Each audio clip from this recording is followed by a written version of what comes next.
தமிழ் மக்கள் சித்திரை மாதம் முதல் தேதியை தமிழ் புத்தாண்டாக கொண்டாடி வருகிறார்கள். சித்திரை புத்தாண்டு புதிய நம்பிக்கைகள் மற்றும் புதிய தொடக்கங்களை குறிக்கிறது. புதியதாய் பிறக்கும் தமிழ் புத்தாண்டு 2026 பிரபவ என்று அழைக்கப்படுகிறது. தமிழ் புத்தாண்டிற்கு 60 பெயர்கள் கொண்ட பட்டியல் உள்ளது. பிரபவ என்னும் பெயருடைய ஆண்டில் தொடங்கி அச்சய என்னும் பெயருடைய ஆண்டில் முடியும். சித்திரை புத்தாண்டு கொண்டாடுவது பல நூற்றாண்டுகளாக இருந்து வரும் ஒரு பாரம்பரியம்.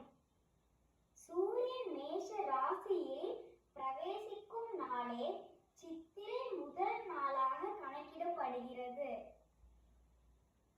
இது வசந்த காலத்தின் தொடக்கத்தையும் புதிய ஆண்டின் ஆரம்பத்தையும் குறிக்கிறது. தமிழ் புத்தாண்டு அன்று விஷுக்கணி தரிசனம் செய்வது சிறப்பாகும்.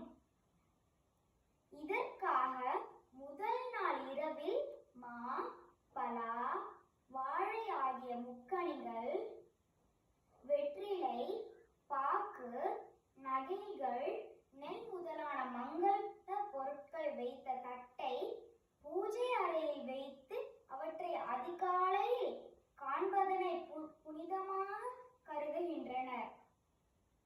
அனைத்து உணர்வும் கலந்ததுதான் வாழ்க்கை என்பதை குறிக்க அறுசுவை உணவு உண்பர். தமிழ் புத்தாண்டு அன்று புதிய தொழில் மற்றும் முயற்சிகளை தொடங்கினால் அதில் நல்ல வெற்றி கிடைக்கும் என்பது தமிழரின் நம்பிக்கை.